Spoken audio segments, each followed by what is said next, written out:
and that the living principle would be carried across through the resource and collected again through a process of distillation. Therefore, that the purification consisted of cycles of distillation. That these elements had to be completely distilled again and again until finally all gross matter, all impurity would be left behind. Therefore, that the bodies of these minerals and metals would die, because the bodies of them could never be united anyway. There is no union to be achieved on the level of matter. Therefore, it is only when all of these are again reduced to their soul equivalent, becoming invisible like the soul itself, but captured within the disciplines of consciousness, the resource, that they can be reunited to form the basic ingredients of the stone. Let's put that then onto another level of language and try to see what we are working with. Man experiencing his own emotions and experiencing his own thoughts is not wrong in realizing that they are not of a sufficient quality to sustain his natural spiritual aspirations. He must therefore go through the process of regenerating the various instincts, attitudes, appetites which he possesses, refining them towards the release of their soul's content. Let's take one, for example, which will more or less convey the problem that we have in a simple way. Here's an individual, a person who wishes to grow. But this individual is by nature jealous. Now we might say that jealousy is an emotion which is, under some conditions, almost apparently justifiable. There are moments when it is exceedingly difficult for an individual not to express this very natural instinct. And yet jealousy is an emotional pressure. Jealousy can only exist because man has a soul. The bees and the birds are not jealous. The universe beyond man is not jealous. Jealousy belongs to the soul complex in man. Therefore, it is a negative expression of soul energy. Now, we may say that jealousy is almost necessary to the human being, and that he is justified in preserving this faculty and in attempting to grow and develop and be good in spite of it. But here is the difficulty you're confronted with. The stone, which is the perfect soul, can never be cast if any of its elements are absent. And the elements of the soul must be created out of the purification of its own attributes. If jealousy remains, the soul can never be cast as the stone, because this would then become the flaw in the diamond. It would be a quality unregenerated or unredeemed, and therefore a stone not suitable to be built into the everlasting house. That particular stone had not been true. Therefore it would not fit into the wall. And if it was pegged to the wall, it would weaken the wall. In the alchemical symbolism, therefore, every one of the extensions of soul represented by the minerals and metals must be redeemed in itself before it can be mixed into the great compound of the molten sea. And the individual working with his alchemy, therefore, experiences within himself many emotions and instincts: fear, doubt, grief, pride, anxiety, worry, hate, criticism, condemnation, bigotry, prejudice. All of these are soul faculties to its basic elements. Knowledge and its effect upon man must be broken down. It must all be brought to a condition of calcination. Every idea the human being has must be tried by fire, and its dross must be burned away.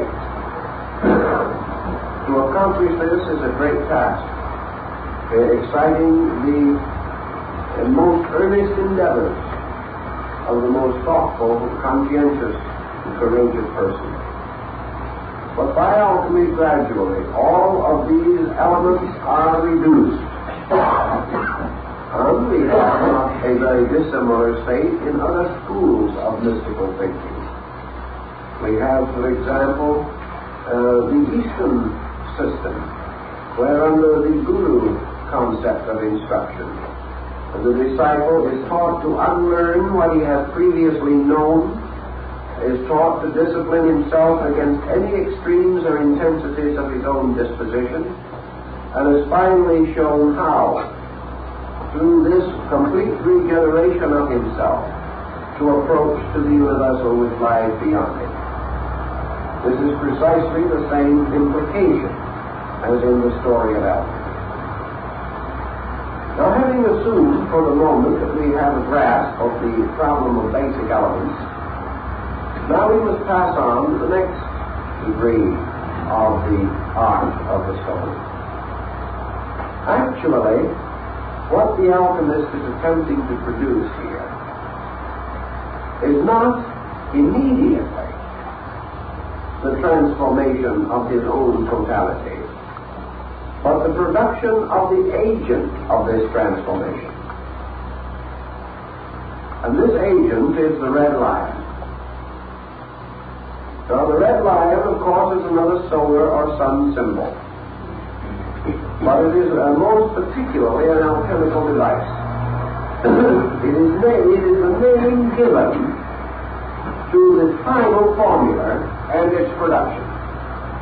Now, in alchemy, when all the elements and all the ingredients are brought together in an exactly perfect manner, and the experiment with all its rotations is carried through to the end, the adept achieves what is called the powder of projection. This is a small amount of an incredibly powerful agent. Paracelsus is said to have carried a small amount of this agent in the hilt of his sword after it was made for him and presented to him by the adepts of alchemy in Constantinople. The purpose of this agent is that it becomes universal in its application. It can perform any and all mysteries. One grain of this powder cast upon base metals will transmute 200,000 times its own weight into pure gold. One grain of this powder dissolved in wine will become the universal medicine and will keep the individual in the same condition of life forever. One grain of this mysterious powder, if incorporated with certain ingredients and accepted into the system under a certain type of method, can produce all-knowing and the power to read every secret locked in nature. Here is the diamond soul, the diamond stone. Here is the elixir of life. Here is the universal medicine. Here is the absolute transmuting agent. This mysterious powder called the red lion. And the red lion is fashioned out of the complete agreement of the metals, in which all, having been reduced to their essential principle, they are fused together by one tremendous experiment. And out of that complete fusing, under terrific heat and combustion, yet in a completely sealed vessel, which must not leak or in any way weaken, under a strange and wonderful procedure, which appears as a miniature of the complete forming of the universe. The alchemist, watching his retort, sees cosmos emerge from chaos, sees the ordering of all life, beholds the thunders of heaven and the rumbles of the underworld, sees lightning flashes and creatures appear and disappear within the vessel, and finally comes the great quietude that follows all this tremendous combustion. And that which is in the bottom of the vessel when it is finished is this wonderful radiant mass, shimmering, shining like the treasure of the Rhine gold, a mysterious and priceless tincture which can become the complete mystery of universal power. What are we dealing with? What is the story? What is it that can transmute this tremendous mass of anything into true gold? Under the complete story of the casting of the stone, there's only one possible allegory that we can conceive of. The story taking place in the laboratory bottle is identical with the wonderful description given in the Eastern Scriptures of the illumination of Buddha. The magnificent experience, which is the complete recapitulation of the spiritual life of man, is illumination itself. It is the achievement of universal consciousness. Therefore, consciousness in its universal state is the mysterious outer projection. This is the red light. For one grain of it can transform 100,000 times its own weight of error into pure truth.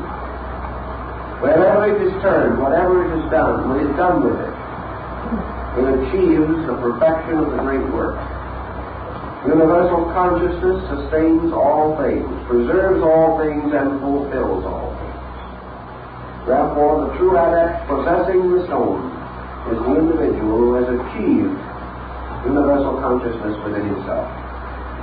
This is his stone. Because from that time on, everything is transmuted by his own understanding. Everything is transmuted by his own spiritual internal. The sin and death vanish from the world because man understands through them. Ignorance is gone forever. So all the problems and burdens of worldliness are transformed into the blessed recognition of truth. So by means of consciousness, truth is revealed in all things. Now, says the alchemist, when this power of projection is placed in the 100,000 times its own weight of those metals, does it actually transform them? Does it take lead and change it into gold? The alchemist says not in that way. He says the reason why lead can be transformed into gold is because the spirit of gold is already present in the lead. You can form no transmutation unless the spirit of the metal you seek is already present under the surface or under the appearance of something else. Therefore, the discovery of truth is not the manufacture of truth, but the recognition of ever-existing truth. Universal consciousness cannot create truth, but it can discover truth and augment it in all things by an alchemical process, revealing truth and making it available as a positive expression of consciousness. In the same way, the alchemist says that he can perpetuate life forever once he possesses the stone. The stone here, as universal consciousness, assures him of the absolute survival of life. It does not necessarily mean he will live in the same body forever. But having attained internal enlightenment, there is no darkness possible, and the mystery of death is solved forever. Therefore, everlasting life is bestowed by consciousness itself.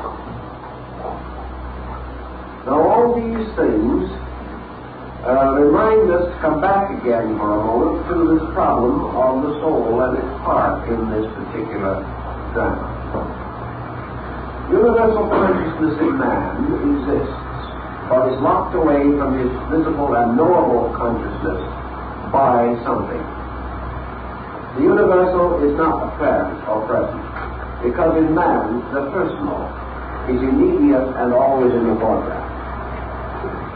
Thus it follows that the soul, which is the seat of the personality in its present unredeemed state, divides man from the experience of reality. In order that consciousness, as the alchemical mystery, can exist within man, the soul must become the vehicle of that consciousness. And the soul, which is now the channel of desire, must become the vehicle of holy aspiration. Thus it is the fusing and mingling of the elements of the soul, producing their own magical and mysterious work, makes possible the revelation of consciousness through soul. And soul becomes the next body above man's present vehicle for the release and expression of soul of spiritual power. Soul, therefore, is the natural body of consciousness in alchemy. And to attain the integration of that soul body is to release consciousness into manifestation, and thereby make it available as the basis of the universal medicine and the wise man's stone. In this thinking, we have then another dimension of soul to consider. The messianic soul of the individual is one that has been accepted and believed for great periods of time by the devout of all nations. They have believed that within man is a saving self. This is rather an Oriental viewpoint, because in the West man is seeking salvation from some source outside of himself. To the Western man, salvation is bestowed. To the Eastern scholar and mystic, salvation is obtained by the direct and conscious and purposeful effort of the self. Thus, in the alchemical tradition, which follows the Eastern way, because it probably originated in the East, the alchemist is the truth seeker who must perform his own experiment of regeneration, must find the stone himself. He will be assisted and guided according to his needs and integrity, but he must perform the work. And the work of regeneration for each individual must be performed by himself, and represent the dedication of his own life and effort to the achievement of the end for which he was originally created and devised, the perfection of his own spiritual vehicle. If man is able to build the soul power within himself, the soul integration, he then releases from above a tremendous inflowing of the spiritual life behind him.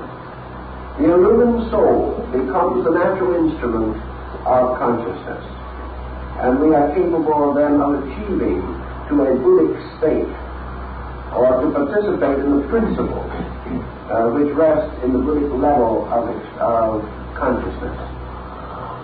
The individual must build his soul power himself. He must build his body and release the spiritual mystery through it. Otherwise, this mystery cannot be consummated in him. It cannot be done for him. But he can and does become the adept by the perfection of a soul vehicle suitable for this purpose.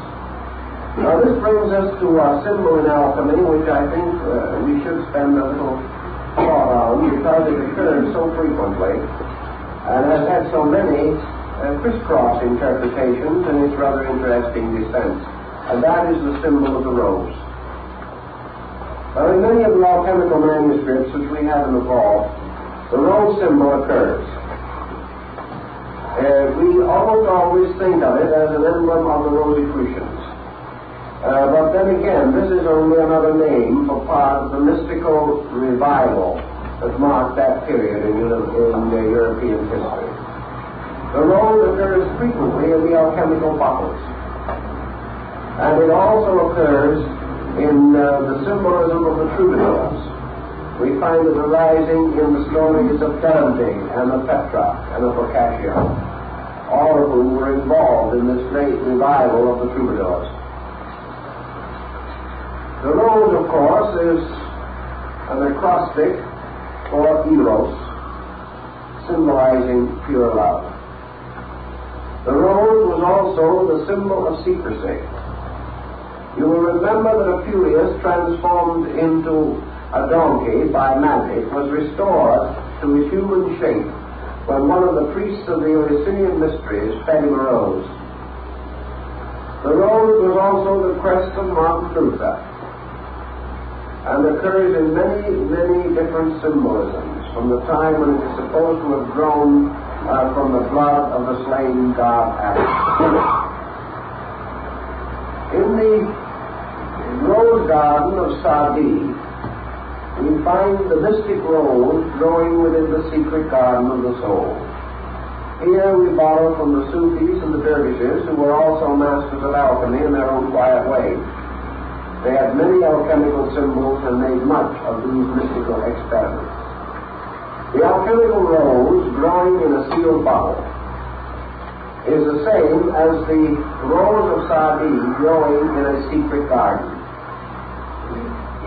The rose, of course, is again the symbol of the soul plant, the mysterious form of growth which is taking place within the life of the human being.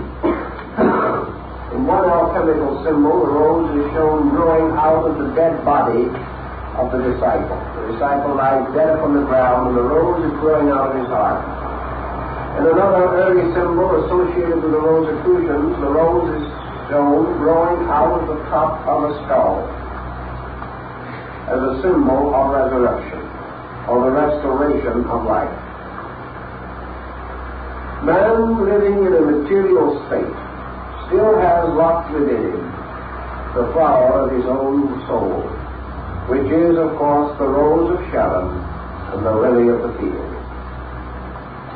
Now, in the course of growth, the inner or spiritual life of man is seen growing from the death, or from the death head of the skull, as a sign of the spiritual promise of soul power locked within body. Man's resurrection from the dead is life growing from death, and from his dead materiality, from the dismal failure of his material ambitions and purposes, must grow the flower of his own immortality. Each human being has this flower, which is also a symbolical alchemical plant, and occurring in the bottle of the alchemist is again the story of the growth of the mystical love under the warmth of the furnace, the warmth of holy aspiration and piety. The rose has many other interesting meanings. It represents, of course, in a way, the heart itself, and in the Rosicrucian emblems of the 18th century, a human heart was placed within the rose, and it also so occurs on some of the diagrams attributed to Giotto. All of these symbols tell us definitely that the rose is the soul plant. It is a symbol of the regenerated soul of man. This soul, growing out of body, becomes the vehicle of everlastingness or of universal consciousness in man. To bring this thinking down to the level of our own daily living, and trying to isolate some part of it that can be made immediately practical for us, let us imagine that we'll all become, for a while at least, philosophic alchemists. We're not going to go into those kinds of experimentations which might result in a sudden explosion in the backyard. We will refrain from that, but we will become philosophical alchemists. And with that thought in mind, what shall we do in order to understand alchemy? I think one of the first things we ought to do, perhaps, is to gain a little knowledge of the literature of this sect, to find out, in their own words and thinking, what they were trying to do. The second thing that I think we should bear in mind is that these European alchemists lived in a time in which the world was corrupt, selfish, chaotic, and that human life was in constant danger. Of course, we we live in much more fortunate times than that. We are just living in a time when we're not sure of anything. They lived under the fear of the Inquisition. We live under the fear of communism or something of that nature. But men live under fear. And let us point out that they will continue to live under fear by whatever name we call it until the human consciousness becomes greater than fear. Because there will never be a time when little people will not be faced with a problem bigger than themselves. The moment we get through with communism, we get something else. Because we have to live in the presence of challenge until we meet the challenge. And that we have consistently failed to do through the ages. So the adversary is nothing more or less than a great boogeyman composed of our own ignorance. And we are frightened out of our wits, not because of the strength of the enemy, but because of the weakness of ourselves. So the alchemist lived in a time when worldly conditions were unfavorable, and in times when his own nature was insufficient to his needs. We live in identically the same kind of times. A few centuries has made no marked difference.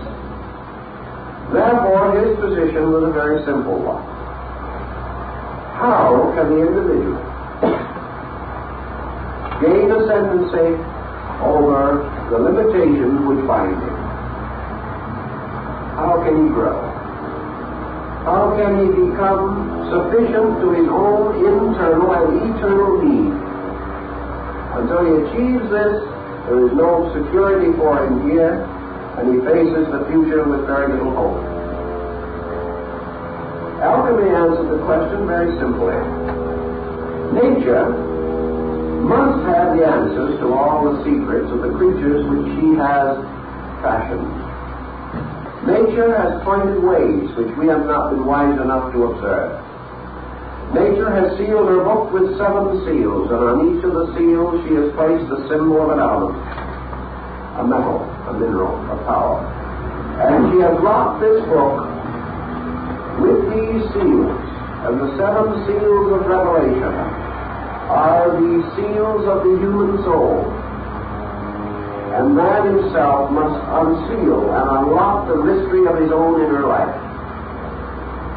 Now, when man goes inside looking for an inner life, he finds a very confused and inadequate one. He finds not peace and security, but further chaos represented by a dragon. He realizes that his inner security has been in some way undermined. That he cannot go directly in and find God. The most that he can hope to find is a cherub with a flaming sword guarding the gate of paradise. He cannot simply go in. Therefore, his only reply to such a challenge as is confronting him is the unnatural and inevitable one. That as he examines his own inner life, he finds that his outer confusion is rooted there. He finds that his outer insecurity stems from his inner insecurity. That his inner life is also toxic, is also burdened with prejudices and weaknesses and failings, and that therefore his great work of regeneration and reorganization must begin where it is needed most, within himself. He also knows that it is most unlikely that he will be able to accomplish this regeneration simply by wishing it could happen, or even by hoping, or perhaps by faith or even prayer. He cannot learn to play the piano by prayer, so there is some doubt as to whether he can save his own soul that way. The only solution lies in the recognition that somewhere in nature there must be the secret keys to the art of perfecting nature, because nature itself is an orderly, systematic, wonderful, beautiful, unfolding form of life and activity. Therefore, the laws governing this must be available to the individual who will search for them. And there must also be arts and sciences by means of which the regeneration of man is possible. Alchemy then said, any one of the 7 arts and sciences must also possess the key to all others. The universe is one great pattern, and the laws governing one part are applicable to all other parts. Therefore, if we can master one art or science to its ultimate degree, we shall be in possession of universal knowledge. For we shall then know how to take that key and apply it to all other knowledge, thus performing a great transmutation. For we can put this power of projection that we have discovered in alchemy and apply it to all other sciences and transform them also, and discover the secret gold which is contained within them. So the Hermetic school took chemistry, involving most of the then known astronomy, astrology, geology, and to a degree anthropology, as its field, declaring that there is no place in the universe where the immediate operations of nature can be more easily regulated than in the laboratory of experimentation. Even in science today, the same attitude is generally held. That which is demonstrated in the laboratory we regard as highly factual. We are also learning from alchemy today that practically every conceivable discovery that man needs for the advancement of his own condition can be developed from a study of chemical reactions. We are mastering little by little mysteries of chemistry that even the alchemists did not know.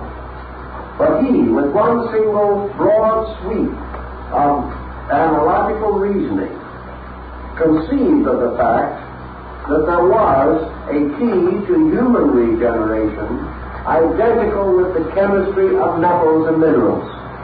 If therefore he could solve one, he would solve the other. Now, it is the same thing as someone taking up a study today. Let us say that someone decides to study Vedanta, or someone else decides to study Platonism, or another Buddhism.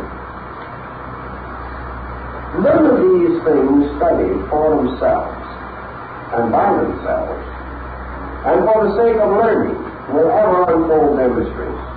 You can study Platonism or Buddhism for 100 years and still end a materialist. You can study all of these things and at best achieve only to a state of philosophical idealism. You can recognize the value and the beauty and the dignity and the wonder of it all and still be exactly the same person you were before. Or very nearly so. Probably you cannot work with any subject indefinitely without a little of it rubbing off. But you can remain comparatively underprivileged in a world of opportunity. Alchemy, the chemists decided the same thing. You could study chemistry from now on, and still you would only be a gold maker, living in constant danger of blowing yourself into the other world by one of his own experiments. The solution did not lie simply on this development of a level. But the alchemists discovered what the devout Platonists and the true Buddhists discovered. That the amount of learning that he can attain is geared very closely to the amount of acceptance which develops within his own nature. If, in his studies, he is receptive, if he is relaxed, if he makes quiet but natural use of the full endowment of his consciousness and mind, he gradually develops the ability to apperceive certain overtones. It gradually dawns upon him that the outer forms of things are but shells and shadows, and that each one of these processes locks within it a universal truth to be discovered by meditation upon the process, not by acceptance of the process alone. This is what Solomon Trismosan told us long ago in the study of alchemy. that by the contemplation of the laws governing chemical experimentation, man suddenly feels within himself the stirring of a creating power. He begins to feel chemistry. He begins to experience the moods of chemistry. And little by little, the bottles and the laboratories and the retorts sort of fade away. And the individual finds himself a magician in a living universe of elements and powers. By degrees, he gains an internal, intuitive insight into the truths behind the facts. And it is only when the truth is released from the fact that it becomes dynamic. The fact is chemistry. The truth is alchemy. Because the truth must be alive. It is a living spiritual law. A living experienced discovery of something that actually happens. That something which happens to the individual himself. I have coached and guided a number of operating alchemists in the course of years, trying to show them and help them in their own search for the various elements and metals of the stone. And usually, I'm happy to report that after a certain degree of careful guidance without interference, each one comes and says, at last I think I begin to see what this is all about. I begin to realize that behind the experiment there is something else. And that in focusing upon this experiment to the performing of it, I am releasing an archetype. I am releasing out of myself a patterned conviction. And as one said to me, if I ever succeed in the experiment of the transmutation of base metals, it is because I have released the true formula from within myself. That these formulas on paper are only catalysts, agents to direct attention, just like a written book on philosophy does not make a philosophic life, but may cause the individual to become concerned with this matter, and to begin the release of his own soul symbolism through his own nature.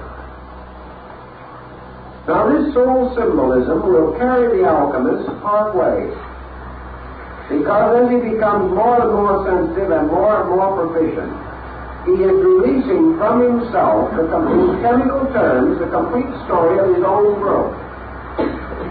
He is telling us in the terms of metals and elements and bottles where he came from and how he got as far as he has. He is telling the story of his own growth, or rather the growth of his own soul from the germ within himself, from its own seed to its own final point of attainment. But in every instance, there comes a time when the alchemist catches up with his own soul symbolism. Remember, he has not made the soul. That is, he has not perfected the soul within himself. Therefore, he cannot complete his own formula. In some cases, the alchemist catches up to the degree of his own psychic revelation through alchemy in a year or 2 years of research. In some, it will take him 10 or 20 years to catch up, depending upon the amount of internal chemical symbolism he can release from his own psyche. Because his psyche is then only telling the story of itself under the symbolism of the art of chemistry. It chooses that vehicle because the alchemist has studied chemistry, because it has become the natural channel for the expression of his own internal. If that same artist had studied painting, then the psychic nature would come through in color, line, and composition. But it comes through chemistry to the chemist, and to the individual who has accepted the psychological challenge of chemistry as the key to universals. So the time comes when the alchemist catches up to himself and he's stuck. He cannot carry the experiment any further, because he has gone no further. Then he comes to the point where recapitulation, or the old cycles of augmentation, cease, and he stands in the presence of a new work. Now we find this not only in the case of alchemy, but you find it in the case of living. You'll find it in public schools. You will find that with each school child, there will come to the point where that child has reached as far as its own soul recapitulation will permit.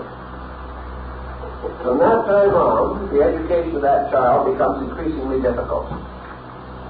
And under certain racial limitations and so forth, that growth or educational advancement usually ceases. The individual can't go any further because he has gone as far as he could. More correctly, he has gone as far as he has ever gone. And that means that from there on, life becomes new growth rather than recapitulation. And this is a much slower and more difficult problem. In alchemy, at this stage in the problem, the chemist becomes the hopelessly confused one who prays for assistance and guidance. And it is in these emergencies, if they are the genuine emergencies, due to the individual having actually exhausted his own potential, and therefore justly caught up to himself. Then it is that, as in the alchemical legend, alas, the artist appears, the adept self. The individual, having exhausted the content of his own psychic nature, must then begin original growth. And he does this not by continuing dependence upon the psychic nature, but by drawing upon the archetype. He has to go on into his own creativity. Therefore, alas, the artist appears, which is the adept self, a symbol of consciousness coming to the assistance of the mind. And this cannot happen until the psychic load has been exhausted, because until it is exhausted, it stands between the individual and any further growth. But when the negative part of the soul has been disproved and cast aside by art, and the positive achievements of the psyche have been released to their fullest extent, the individual is then caught up with himself totally, as far as a psychic being is concerned. Then on the outside symbolism, the old master comes and tells him what to do.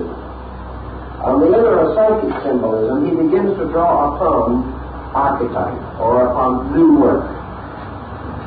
Then he receives the new design, or the new symbol, which must carry him to the next degree. From that time on, instead of being built by soul, he begins to build soul. Because each individual is built by his soul to the degree that that soul has gone, and this has to be revitalized in each life.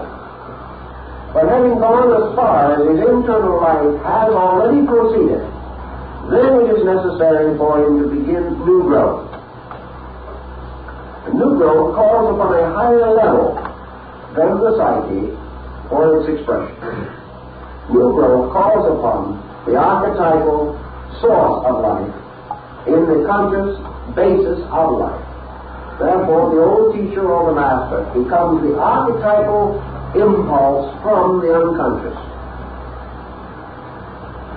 which then must continue to build the soul, and can do so because the soul itself is no longer a conscious or integrated interference. The prejudice, conceits, opinions, theories, notions, beliefs, attitudes, all these things which have disfigured the soul have now been done away with by alchemy, by transmutation. The good parts of the soul have been fortified until the soul becomes, as far as possible, the wise teacher, as far as that lesson can be learned. Then the intercession comes from a superior archetypal self, for the soul must then turn in its turn for guidance to that which is superior to its own nature. So the old teacher comes as the impression of the purpose and the plan itself from the most internal parts of consciousness. And this becomes then the guiding principle to the alchemist from that point on. He then continues his positive growth. This is, again, participation in a universal consciousness which then becomes his instructor. Man teaches himself from within himself as far as he can go, then the universal consciousness takes over. And the universal consciousness then assists the individual to continue his growth as far as possible, and continues to do so life after life until the universal life itself is released. So we have two distinct types of teaching, or three in fact. We have man learning from the book, which is learning from the tradition and from the environmental world around him, the book and the laboratory. We have him learning from the inspirations of his own soul, and having achieved this level and consummated it, we then have his direct participation in the creative power of consciousness itself. And by means of this, consciousness then is gradually transformed into further soul power, and continues to build the soul itself until the soul becomes a vehicle or instrument sufficiently perfect, sufficiently complete, like a body, that it can be unsouled, or can receive into itself the consciousness, the personal consciousness of the individual. And by so doing, then the person becomes a living soul and has the adept experience or the adept life, having achieved the great work, and having transformed itself from a creature of the material world to a creature of the psychic world, or the world of soul. Now this does not mean that the adept necessarily disappears from humanity, but it means that his level of life within himself is on the level of enlightened soul, rather than on the level of externals. That he is the master of his destiny and the captain of his soul. And that at any time he so wills, he may experience his own adept existence. Because an adept, according to alchemy, is not one all the time. He is only an adept when he wills to be one.